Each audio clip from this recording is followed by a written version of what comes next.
कहानी की दुनिया चैनल में आप सभी का स्वागत है दोस्तों। बेवफा मेरी जान, मिहिर का पहला प्यार सावित्री। जब वह कक्षा 10 का छात्र था तो बोलता है वह उसके लिए कुछ भी कर सकता है। बात सन 2013 की है। तब आजकल के जैसे स्मार्टफोन नहीं हुआ करते थे। होते भी होंगे तो उनके पास नहीं थे और स्कूल ही एकमात्र जरिया था उनसे बात करने का। जिस स्कूल में पढ़ता था वहाँ लड़के और लड़कियों के विभाग अलग थे तथा विज्ञान पढ़ने वाली लड़कियां 2-4 ही थी। सावित्री कला संकाय की छात्र थी। दोनों पहली बार शिक्षक दिवस पर होने वाले सांस्कृतिक कार्यक्रम के अभ्यास के दौरान मिले थे, जिसमें कान्हा बना था अपना मिहिर और राधा बनी थी सावित्री। मैंने अपना परिचय तो दिया ही नहीं। मेरा नाम कैलाश है, मैं मिहिर का भाई, उसके चाचा का लड़का। लेकिन हमारी दोस्ती ही मशहूर रही। इस कहानी की शुरुआत वास्तव में सन 2009 में हुई, जब हम दोनों कक्षा 6 की परीक्षाएं देकर नानी के घर गर्मियों की छुट्टी मनाने गए थे। मैं हर छुट्टियों में मिहिर की ही नानी के घर जाया करता था, क्योंकि वो पहाड़ी क्षेत्र था और उनके यहाँ आम और जामुन के बहुत से पेड़ थे। उस समय तो आम तोड़ने और जामुन खाने में ही बहुत मजा आया करता था। वो पुराने दिन याद आते हैं तो आंखों में आंसू अनायास ही आ जाते हैं। उन्हें रोकना मेरे वश में नहीं रहता। मैं आम के पेड़ पर चढ़कर आम तोड़ रहा था। वो हमारा दूसरा दिन था। वहाँ पहला दिन तो स्वागत सत्कार और आराम में ही निकल गया था। उन दिनों हम पैदल जो जाया करते थे नानी के यहाँ, 10 किलोमीटर का सफर और ढेर सारी थकान। आम बीनने का काम मिहिर का था। जब 10-20 आम मैंने गिरा दिए और मिहिर को आवाज लगाई कि आज के लिए तो हो गया ना भाई, आम रस भी हो जाएगा और खाने के लिए भी पर्याप्त है। मैं ऊपर की डाली पर था और आम की पत्तियां घनी थी। नीचे डर के मारे देख ही नहीं पा रहा था, पर मिहिर ने कोई जवाब नहीं दिया। धीरे धीरे मैं नीचे उतरा तो देखा कि सारे आम एक लड़की ने उठा लिए थे और मिहिर एकटक उस लड़की को देख रहा था। वह एक पहाड़ी लड़की थी जिसकी आंखें बड़ी और नीली, बिल्कुल आसमान की तरह, या कहूँ तो नीली झील की तरह मादक। कोई भी डूब जाए। मैं चिल्लाया, अरे ओ जंगली बिल्ली, ये क्या कर रही है? ये मेरे आम चुपचाप से नीचे रख, नहीं तो सर फोड़ दूंगा। वो बोली, मेरा नाम श्रद्धा है। तू भूल गया पिछले साल तेरे साथ क्या किया था, निखट्टू लड़का? याद नहीं करना चाहता मैं? तू बस मेरे आम रख और जाकर गोबर उठा, नहीं तो तेरी पिटाई होगी, कहकर हंसने लगा। मिहिर, अरे भाई जाने देना श्रद्धा को, तू अपने लिए फिर तोड़ लेंगे। आम हैं तो इतने पेड़ पे। कैलाश यानी मैं, हाँ तू ही चढ़ जा आम के पेड़ पे, मुझसे अब नहीं होगा। और बोल दे इससे कि तेरे लिए भी यही उठा ले, मैं जा रहा हूँ, कहकर मैं घर चला गया। बगीचे से श्रद्धा पड़ोसी की लड़की, पर नानी को अत्यधिक प्रिय। इसका कारण मामा के 2 लड़के थे और घर में कोई लड़की नहीं थी। श्रद्धा बहुत ही शरारती और चुलबुली थी, जिसकी वजह से सबको ही बहुत प्यारी थी। पिछले साल झूठ बोलकर मैंने उसे मारा और मिहिर ने भी उसका साथ दिया।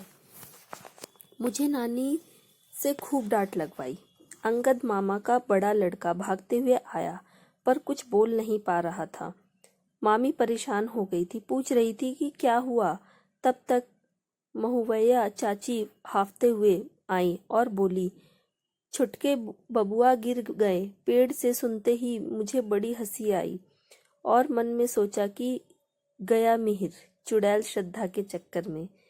महुवैया नाम चाची का इसलिए पड़ा था क्योंकि उनके गांव में जहाँ से वो ब्याह कर आई थी, महुआ के पेड़ बहुत सारे थे और पहले गांव में ऐसे ही नाम पड़ते थे। जैसे मिहिर की नानी को मेरे घर के बड़े लोग अमहैया समधन बोलते थे। हम लोग सारे लड़के शाम को क्रिकेट खेलते थे।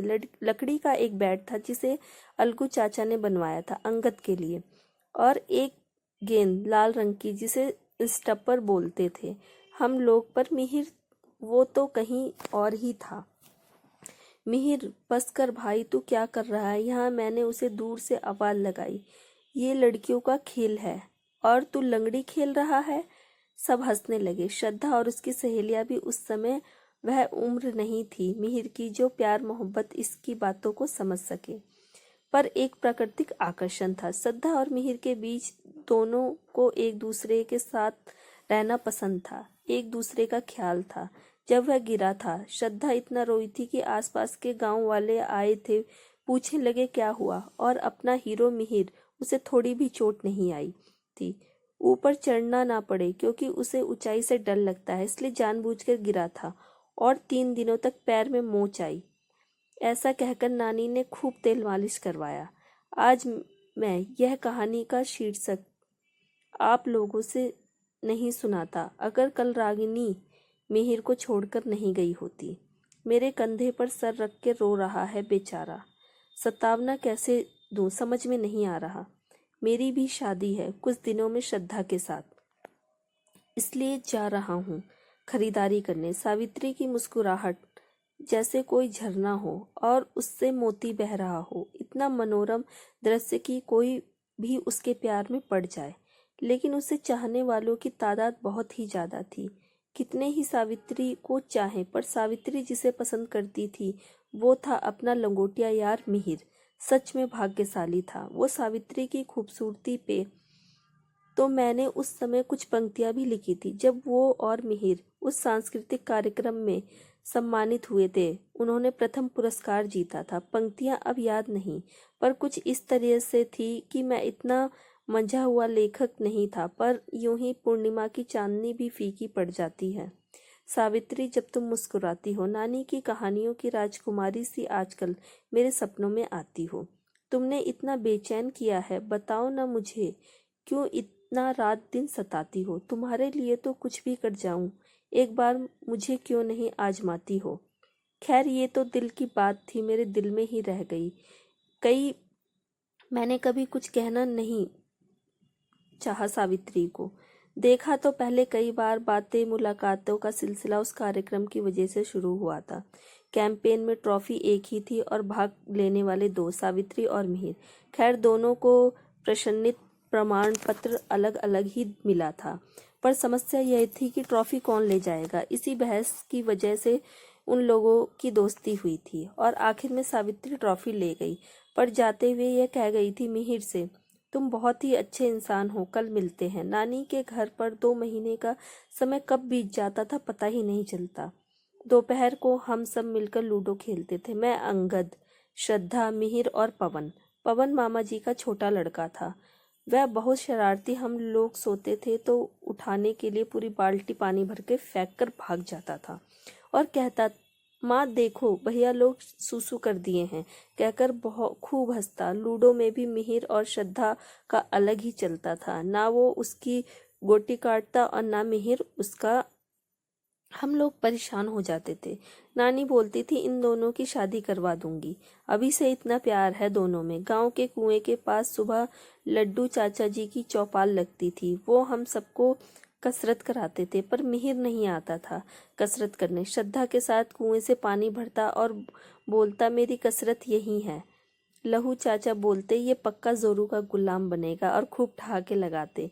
उनका नाम राम प्रकाश था, पर लड्डू कैसे पड़ा रोज वहीं एक कहानी बताते लगते कि 60 डाकू आए थे जब वह करीब 17 साल के थे। धान की फसल खेत में पड़ी हुई थी और वह तकवारी कर रहे थे अपने बाबूजी के साथ। उन दिनों डाकू लोग ने सारी फसल लूट ले जाते थे और कोई आवाज उठाता तो समझो उसका नाम काम तमाम। अफरा तफरी मची हुई थी, सब लोग अपनी फसल छोड़कर भाग रहे थे। कोई भूसा घर में घुस रहा था तो कोई गुरुद्वारे में। लहू चाचा वहीं खड़े थे। जब डाकू उनके खेत पर पहुंचे तो उनके बाबूजी ने कहा, चल राम प्रकाशवा घर चल, जान ना बचाई लोग मारी दई हैं। वो अपनी जगह से हिले नहीं। उनके हाथ में एक लाठी थी जो उस समय की कड़कड़ाती बिजली में इंद्र के वज्र के समान दिखाई दे रही थी। मौसम खराब था, आंधी भी आ रही थी, पर आज कुछ हो गया। उनके बाबूजी कहते हुए भागे कि पगला हो गया है ये तेरा लाल, दुलरिया मरने पर खड़ा है। एक डाकू ने बोला, तेरे को मरने से डर नहीं लगता रे? पर वो चुपचाप खड़े थे, ना कुछ बोल रहे थे और ना ही हिल रहे थे अपनी जगह से। शायद वो एकदम सुन्ने हो गए थे डर के मारे। उन्होंने कहा, बड़े बबुआ सुनो, मैं 8 महीने का बड़ा हूँ मिहिर से, इसलिए वहाँ सब मुझे बड़े बबुआ कहते हैं और मिहिर को छोटे बबुआ बोलते हैं। जब किसी का डर हद से ज्यादा बढ़ जाता है तो खुद एक डर बन जाता है दूसरों के लिए। डाकुओं के सरदार ने कहा, जाओ फेंक दो इसे मार के। कुल 5 डाकू थे, जिनमें एक के पास राइफल जो सरदार था और दूर खड़ा था। 4 उनके पास आ रहे थे।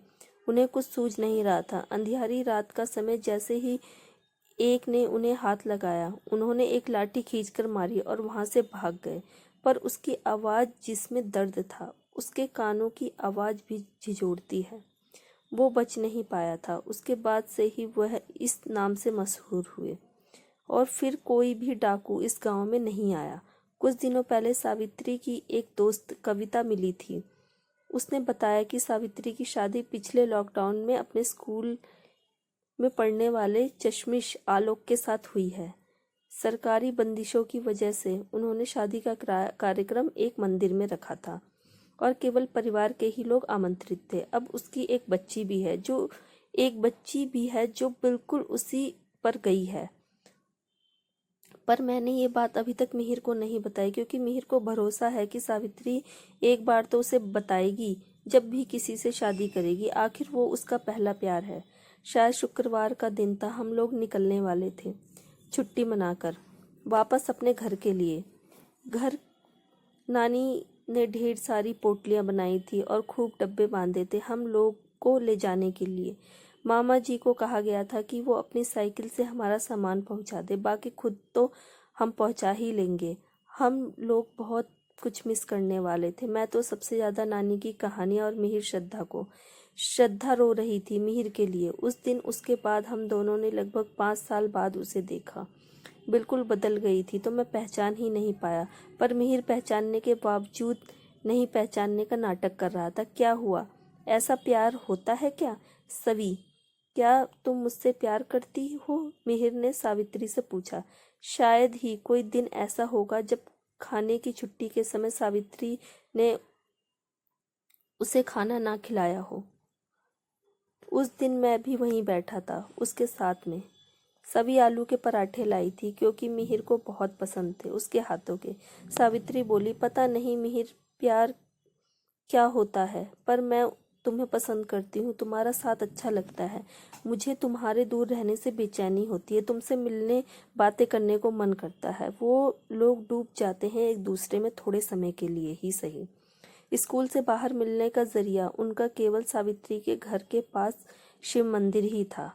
वहां पर वे एक दूसरे को बस देख ही पाते थे, बात नहीं कर पाते थे, लेकिन उतना ही बहुत था। सावित्री का मिहिर को देखकर मुस्कुराना। मुझे पता था ये प्यार है, सच्चा प्यार, पहला प्यार, लेकिन मैंने उन दोनों से कुछ नहीं कहा। मेरी और श्रद्धा की आज शादी ठीक 9 दिन बाद यानी 13 मई सन 2022 को है। लड़के की शादी जब उसकी पसंद की लड़की से होने वाली हो तो वह कितना खुश होता है, पर मेरे साथ ऐसा नहीं। ना खुशी ना ही कोई गम, बिल्कुल उदासीन हो गया हूँ।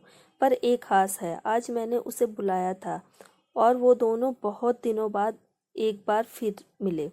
उसने कहा कि वो इस पार्टी में आएगी और अपना फैसला सुनाएगी। ये कहानी है विश्वास, कुछ अनकहे अल्फाज की और प्यार के कशमकश की। आप सभी लोग जुड़े हुए हैं मुझसे, मिहिर से और कुछ लोग श्रद्धा से, पर उसे कोई नहीं जानता। मैंने सबको इकट्ठा इसलिए किया है ताकि आप लोग यह कहानी सुन सके और मैं आप सब लोगों के सामने माफ़ी मांग सकूं उनसे जिसके साथ मैंने गलत किया, ना चाहते हुए, सिर्फ उनके भले के लिए, पर बुरे के सिवा कुछ ना हो सका। रागिनी को ऐसा नहीं करना चाहिए था। मयंक तो दोस्ती पर से भरोसा उठा ही दिया और रागिनी ने उसकी बातों पर इतना जल्दी विश्वास कैसे कर लिया? 7 साल का इतना जल्दी साथ कैसे छोड़ दिया? समझ में नहीं आ रहा क्या करूं, कैसे दिलासा दूं अपने दोस्त को। वो दोस्त जिसे एक बार जब सार्थक ने धक्का दे दिया था तो मैंने उसे हॉस्पिटल पहुंचा दिया। वो दोस्त जिसका हर परिस्थिति में मैंने साथ दिया, उसके दुख को अपना दुख समझा और आज के लिए कुछ नहीं कर पा रहा हूँ। खुद को असहाय और थका हुआ पा रहा हूँ। वो हमारा पहला दिन था कॉलेज का जब मिहिर ने उसे देखा और देखता ही रह गया। एक अजीब सा आकर्षण महसूस कर रहा था मिहिर उसके लिए। वो ज्यादा बोलती नहीं थी किसी से। पूरे 1 साल गुजर जाने के बाद मिहिर ने उससे 1 या 2 बार ही बात कर पाया होगा। वो दोनों करीब एक दोस्त मयंक की वजह से आए थे। जब मयंक ने उन्हें परेशान करना शुरू किया था तो दूसरे साल में, तब पता नहीं क्यों वो मदद मांगने मिहिर के पास आई थी। हुआ निखट्टू हीरो मुझे देखकर अंदर क्यों चला गया? इस पहाड़न को पहचान ना पाया हो? ऐसा तो नहीं हो सकता। अरे चुड़ैल, तू 5 साल बाद आई है, थोड़ा गुस्सा तो करेगा ही ना। पर तू बिल्कुल बदल गई है। शहर जाकर बिल्कुल हीरोइन बन गई है। बस सच बोलूं, तू 2 चोटी में ही अच्छी लगती है। जंगली बिल्ली कहकर मैं हंस रहा था। ठीक है, पर तू तो बिल्कुल वैसा ही है, बागड़ बिल्ला। अब हंसने की बारी उसकी थी। बहुत याद आई तू छिपकली मिहिर को। तुझे क्या तुझे उसकी याद नहीं आई? मेरी सबसे ज्यादा झगड़े तो तू ही करवाता था। अब बुला हीरो को। और बोलना नहीं आया? अगर फिर पहाड़न का गुस्सा तो जानता है ना। मिहिर थोड़ा संकुचा रहा था, पर मैं उसे साथ ले आया। कैसी हो श्रद्धा? अच्छी दिख रही हो, मिहिर ने पूछा। मैं तो अच्छी हूँ हीरो। श्रद्धा मिहिर को हीरो ही बुलाती है। तू कैसा है? पढ़ाई लिखाई कैसी चल रही है? और स्कूल में कोई लड़की पसंद आई या अभी भी भौंदू ही है तू?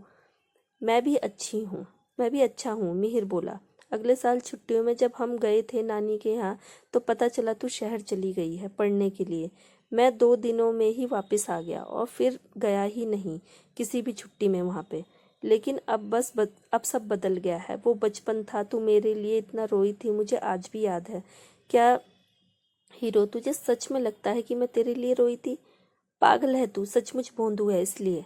दादी मिहिर की नानी बोलती थी। श्रद्धा, भोला है मिहिर, तू उसके साथ ही रहा कर, खेला कर, क्योंकि वो बहुत चंट है। कैलाश मेरे बबुआ को रुलाता रहता है। अब मयंक को समझाने का काम मिहिर ने मुझे सौंप दिया था और उसने उसे बड़े ही प्यार से समझाया, क्योंकि वो मान नहीं रहा था और बोल रहा था कि वो रागिनी को चाहता है। प्यार से समझाना भाईगिरी में अलग ही मतलब रखता है और मयंक समझ गया। उसने रागिनी को परेशान करना बंद कर दिया। कुछ दिनों बाद रागिनी मिहिर के लिए कुछ लाई थी। वो एक गिफ्ट बॉक्स था जिसमें थैंक्स लिखा था।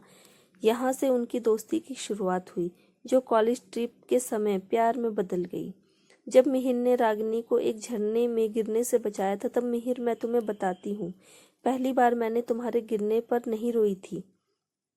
इस निखट्टू ने मुझे इतना सुनाया था और जंगली बिल्ली बोला था, इसलिए रोई थी। एक लड़की को समझाना इतना आसान नहीं होता। सही कहते हैं लोग। और दूसरी बार तुम दोनों के लिए एक झगड़ा और दूसरे का साथ, दोनों दूर जा रहे थे। मई की चिलमिलाती गर्मी और साल था सन 2015। हमारी इंटरमीडिएट की परीक्षाएं चल रही थी। लगभग 2 साल हो गए थे मिहिर और सावित्री साथ को, उनके प्यार को। अब उनका रिश्ता कुछ ऐसा हो गया था जैसे सदी के सबसे बड़े प्रेमी वही दोनों हों। एक दूसरे की बातें सिर्फ इशारों में समझ लेते थे। एक दिन भी न देखे तो एक दूसरे को बेचैनी का आलम रहता था, मानो जान निकल रही है। और संजीवनी बूटी जो उन्हें जिंदा रख सकती थी, उसका नाम दर्शन मात्र ही था, एक दूजे का। हम लोगों का परीक्षा केंद्र बहुत दूर गया था हमारे विद्यालय से, जबकि सावित्री का स्वयं केंद्र था। मिहिर और सावित्री जब परीक्षाओं से कुछ दिन पहले आखिरी बार मिले थे, तो मिहिर ने कहा था कि आगे पढ़ाई कहाँ करनी है और क्या करना है। तब हम लोग कम से कम एक दूसरे से जुड़े रहें। मैं तुम्हारी आखिरी परीक्षा जिस दिन समाप्त होगी, उस दिन विद्यालय के बाहर तुमसे मिलकर बताऊंगा।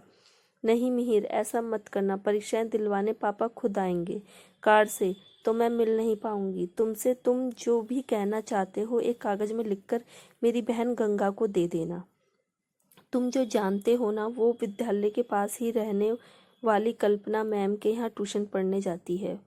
उसे पता है हमारे बीच में तुम्हारी चिट्ठी मुझ तक पहुंच जाएगी। फणीश्वर नाथ रेणु जी का कथन कि जाति पाति बहुत लंबी चीज है और जाति न मानने वाले की भी जाति होती है। बड़े बुजुर्ग कहते हैं, नियति सच्ची मोहब्बत का इम्तिहान जरूर लेती है। ये कथन आगे चल के सच होने वाले थे, पर हम लोगों को इस बात का अभ्यास नहीं था कि आगे क्या तूफान आने वाला है। मिहिर सावित्री को देखने के लिए विद्यालय के गेट वाली दुकान पर ही खड़ा रहता था। तारीख मुझे सही से याद नहीं है, पर वो आखिरी परीक्षा थी सावित्री की और उस विद्यालय का आखिरी दिन। मैं भी मिहिर के साथ वहीं खड़ा था। उस विद्यालय से ना जाने कितनी ही यादें जुड़ी हुई थी, जो एक एक करके हमारी आंखों के सामने अनायास ही स्मरण होके सजीव सी लग रही थी। ऐसा लग रहा था मानो जीवन का एक अध्याय समाप्त हो रहा हो। दुख इतना था हमें वहां से जाने का, ये मैं शब्दों से व्यक्त नहीं कर पाऊंगा। सावित्री जैसे ही बाहर आई, मिहिर के दुख भरे चेहरे पर ऐसी प्रसन्नता आई मानो कई दिनों से प्यासे पथिक को पानी मिल गया हो। सावित्री की नज़र जब मिहिर पर पड़ी, वह मुस्कुरा रही थी, मानो देवी रति साक्षात धरती पर उतर आई हो। सावित्री बहुत ही खूबसूरत दिख रही थी, सुंदरता की ऐसी कि पत्थर निर्जीव हृदय में भी जज्बात जगा दे। मिहिर और सावित्री को पता नहीं था कि यह उनकी आखिरी अर्ध मुलाकात है।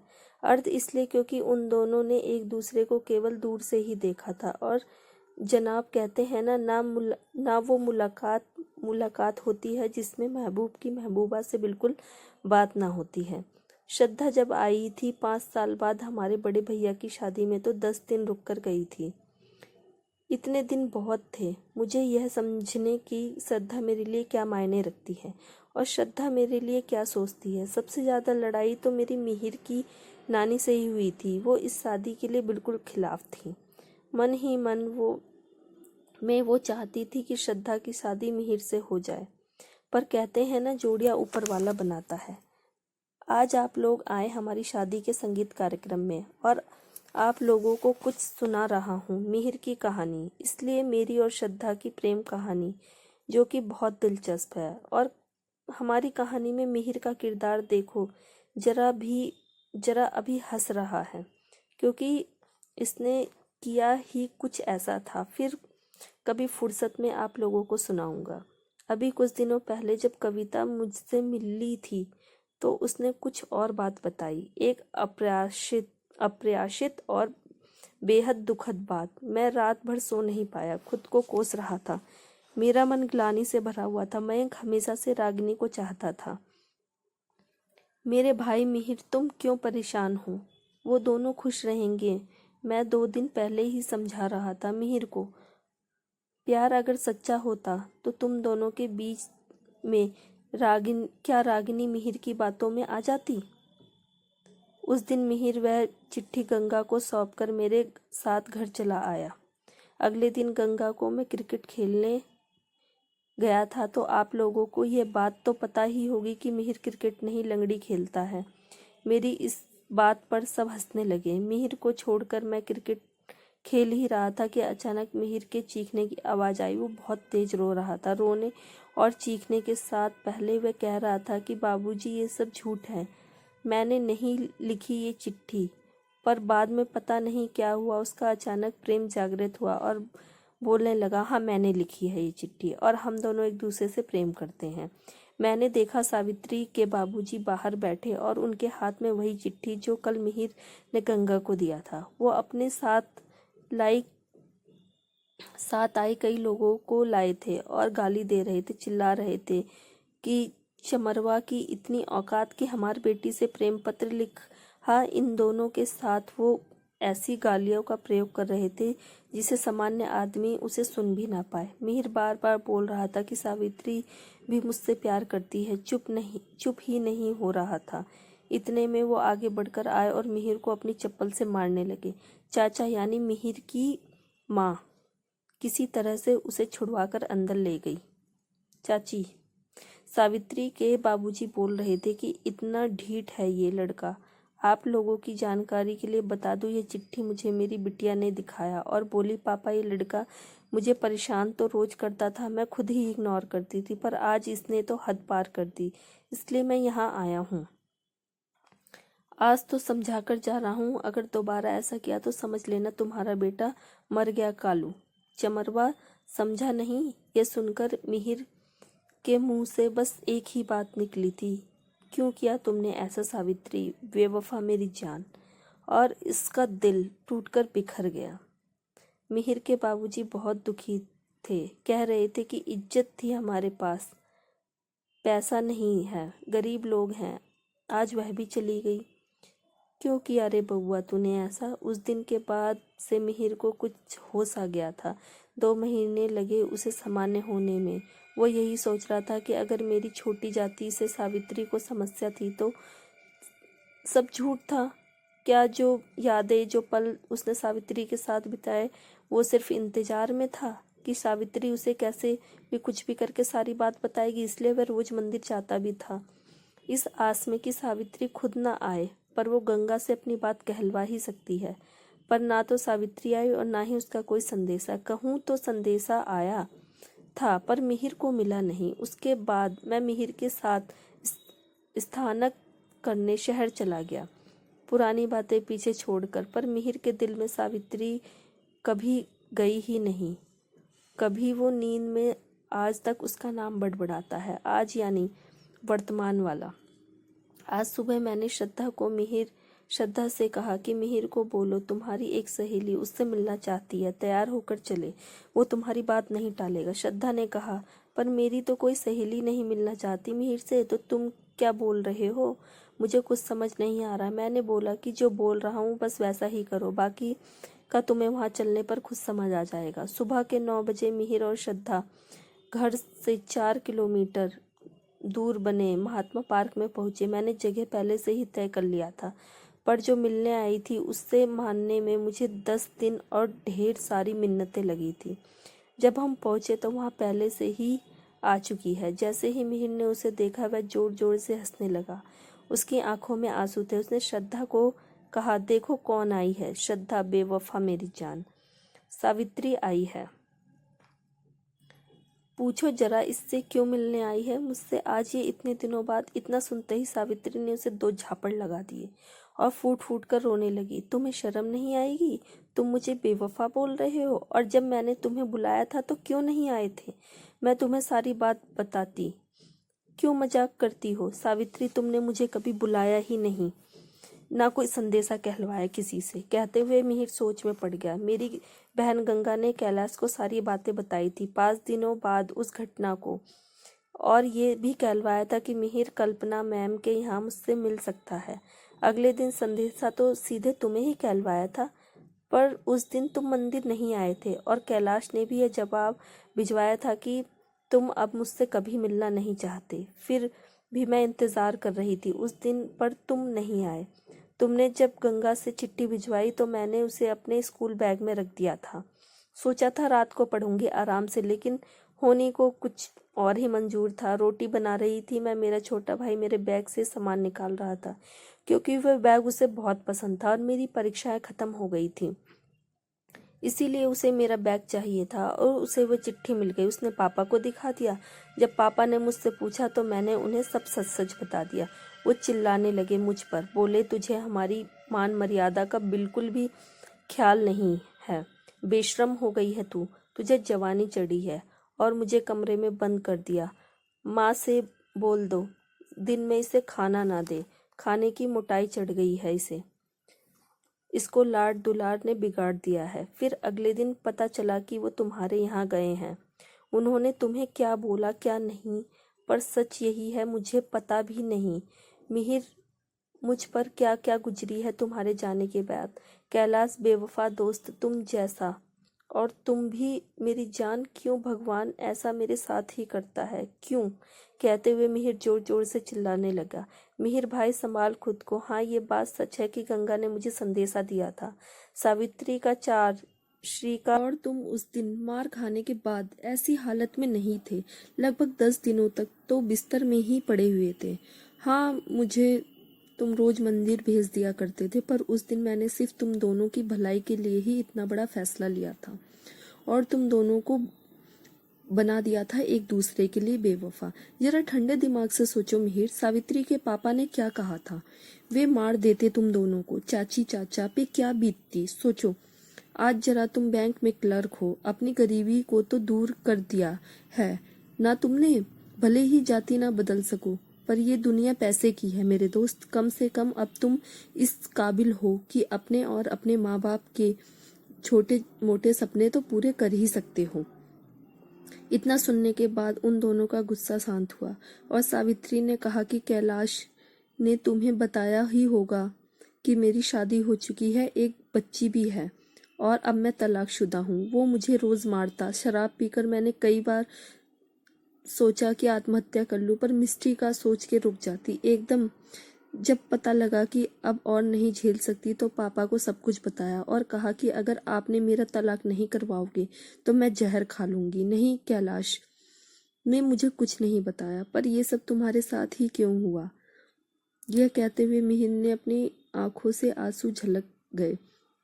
उस दिन कविता ने जो दुखद घटना बताई थी वह यही थी, सावित्री की प्रताड़ना, और मैंने उसी समय सोच लिया था कि अब मैं अपनी पुरानी गलती को सुधारने का समय आ गया है। इसलिए रागिनी और मयंक को बुलाकर सारी बातें मैंने खुद ही बताई और रागिनी से वचन लिया कि अगर सावित्री तैयार हो जाती है मिहिर के जीवन में आने के लिए तो रागिनी को जाना होगा। बहुत मुश्किल से रागिनी तैयार हुई है। सचमुच बहुत बड़ा दिल है उसका। मयंक को इसलिए बुलाया था क्योंकि वो बेहद चाहता था रागिनी को।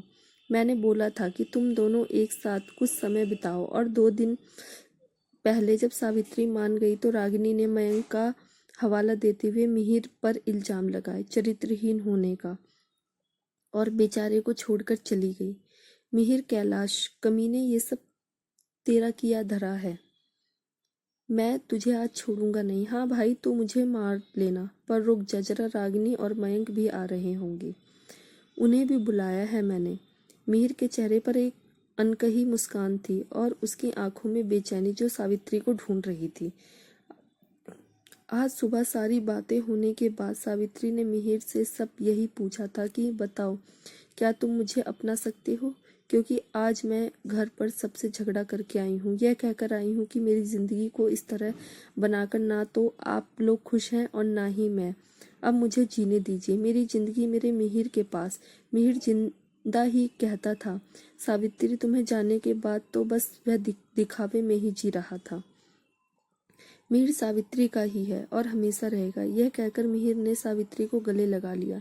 मैंने सावित्री को बुलाया है आज इस कार्यक्रम में उसके पूरे परिवार के साथ यह सार्वजनिक घोषणा करने के लिए कि अब मुहूर्त के दिन एक नहीं 2 शादियां होंगी। मिहिर और सावित्री अब एक होकर ही रहेंगे। ये देखिए आप लोग, बेवफा मिहिर की जान। नंबर 2 रागिनी जी भी आ गई। आइए, स्वागत है आपका इस जलसे में। वातावरण में एक सकारात्मक ऊर्जा आ गई, सबके चेहरे पर मुस्कान आ गई। मैंने कहा, मिहिर आओ, मैंने शुरू किया है इस कहानी को। श्रद्धा मुझे विलेन कहती है, तुम्हें हीरो, जैसा कि हम सब जानते हैं कि विलेन की पुंगी बजाकर हीरो ही अंत लिखता है अपनी कहानी का। मिहिर, मैं बस यही कहना चाहता हूँ कि आप सबसे कि बेवफा मेरी जान कोई इंसान नहीं, ना ही कोई रिश्ता बेवफा। बस परिस्थितियां होती हैं जो किसी के वश में नहीं होती।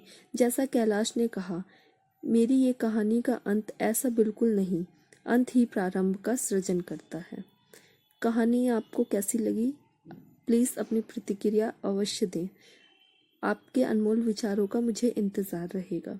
वीडियो अच्छी लगी तो लाइक करें, कमेंट करें, वीडियो को ज़्यादा से ज़्यादा शेयर करें और चैनल को सब्सक्राइब कर लें। हर हर महादेव दोस्तों।